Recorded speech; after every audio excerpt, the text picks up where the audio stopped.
அப்பா, காலையிலேயே எவ்வளோ இனிமையான காற்று. ஏசப்பா எவ்வளோ அழகா இந்த உலகத்தை படைச்சிருக்காருல்ல. ஜோயல் வரானே, என்ன பண்றான்னு பாப்போம். என் நண்பன் ஜோஷியா வரானே. என்ன இந்த பக்கம் ஜோஷியா? ஜோயல் எப்படி இருக்க? காலையில ஒரே யோசனையா இருக்க போல. அப்படி என்னதான் யோசிச்சுட்டு இருக்கிற? என்ன மாதிரி எப்பவும் ஹாப்பியா இருப்பா? ஜோஷியா, என்ன சொல்றது, நீ நல்ல ஜாலியா இருக்கப்பா. ஆனா நான் அப்படி இல்லை. பழைய காரியத்தெல்லாம் நினைச்சா ரொம்ப கஷ்டமா இருக்குப்பா.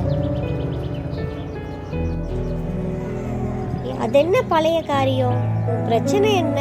அதை ஃபர்ஸ்ட் நீ என்கிட்ட சொல்லு. அதுக்கப்புறம் உன் பிரச்சனையை நான் தீர்த்து வைக்கிறேன்.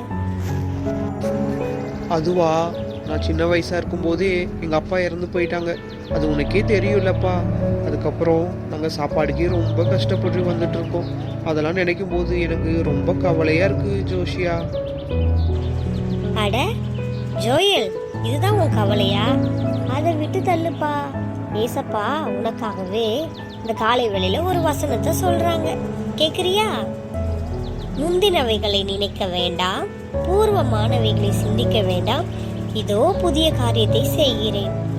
இதுக்கு அர்த்தம் என்னன்னு உனக்கு தெரியுமாப்பா? ஏசப்பா என்ன சொல்றாங்க தெரியுமா? நீ சொன்னியே அப்பா இறந்து போயிட்டாங்க, சாப்பாட்டுக்கு ரொம்ப கஷ்டமா இருக்கு, அதெல்லாம் நினைக்கும் போது ரொம்ப கவலையா இருக்குன்னு சொல்லிட்டு இருக்கேல. அதுக்கு தான் ஏசப்பா உன்னை பார்த்து சொல்றாங்க, பழச எல்லாத்தையும் விட்டுரு, முந்தினவைகளை நினைக்க வேண்டாம். எல்லா காரியத்தையும் விட்டுட்டு நீ ஏசப்பா கிட்ட சார்ந்து வந்து நிற்கும் பொழுது அவர் ஒவ்வொரு நாளும் உனக்கு புது புது காரியங்களை செய்வார். அதை நீ பார்க்கும் பொழுது உனக்கு ரொம்ப சந்தோஷமா இருக்கும். என்னுடைய வாழ்க்கையில ஏசப்பா அப்படிதான் ஒவ்வொரு நாளும் புது புது காரியங்களை செஞ்சுட்டு வராங்க. அது எப்படி செய்வாரு? நம்ம அவரை சார்ந்து இருக்கும் பொழுது மட்டும்தான்.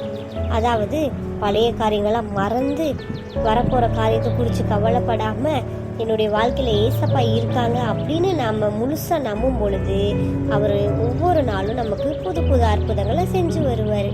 புரியுதா ஜோயல்? ஓ அப்படியா ஜோஷியா, இதுதானா நீ சந்தோஷமா இருக்கிறதுக்கான அர்த்தம்? நானும் என்னுடைய வாழ்க்கையில ஏசப்பாவை தேடிட்டு தான் இருந்தேன். அப்புறம் கொஞ்சம் வீட்டு கவலைகள்லாம் யோசிக்கும் பொழுது அதை அப்படியே மறந்துட்டேன்ப்பா. இப்போ நீ எனக்கு சொல்லி புரிய வச்சதுக்கு ரொம்ப தேங்க்ஸ்ப்பா. இனிமேல் நானும் என்னுடைய பழைய காரியங்கள்லாம் யோசிக்காம நானும் ஏசப்பாவை தேடுறேன்.